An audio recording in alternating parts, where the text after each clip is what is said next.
So, you want to buy a Camaro so you can drive it around looking cool and hot for all the girls and hopefully take one back to your humble abode. Well, my sweet delusional friend, I'm going to give you some big reasons on why you shouldn't catcall women in your car, but even more so, I'm going to give you the 3 biggest reasons on why you should maybe wait and think a little bit before you buy a Camaro. The first of my 3 reasons is space. As expected with a muscle car, you won't be getting a lot of space, especially in terms of a mid-sized car. So, if you ever want to get a little steamy in the back seat of your Camaro with your lover, be warned that one of you might be hitting your head against the ceiling a lot. I know that from personal experience, by the way. The rear headroom for the 6th generation model is 33.5 inches, rear legroom at 29.9 inches, rear shoulder room at 50.3 inches, and the rear hip room at 45 inches. The car has a 9.1 cubic foot trunk, so not a lot of room if you're going to try to move a dead body in the trunk of your car. If you're an aspiring serial killer, I recommend you go for a car with a little bit more room. The overall length of the Camaro is 188.3 inches, which granted is not a lot of space, but it is still standard for a sports car.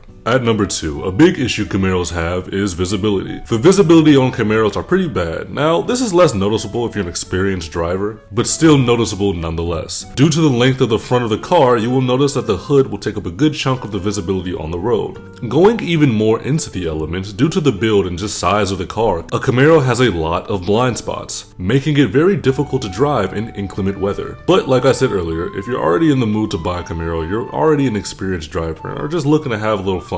Not be scared off shivering in your boots because of a little rain. The number 1 reason you should be wary of buying a Camaro is the service cost. While Camaros are beautiful, great, smooth running cars, you do have to keep them that way. The beauty in all of a Camaro dies out if you're driving one that sounds like its exhaust pipe used by P. Diddy. Camaro 6 generations are notoriously expensive to maintain, with an oil change ranging around $51 to $66 per quart of oil. That's a lot of moolah for a car that you most likely won't be riding in all that much. However, none of these 3 cons are to say don't buy a Camaro. Who am I to deny you of your dirty desire? But these cons are 3 big things that are overlooked when buying a Camaro because people are too zoned in on the cool factor of buying one. I will punch you if you don't subscribe, okay? I make videos about cars and motorcycles, so if you like those things, you should subscribe, and I'll see you around next time.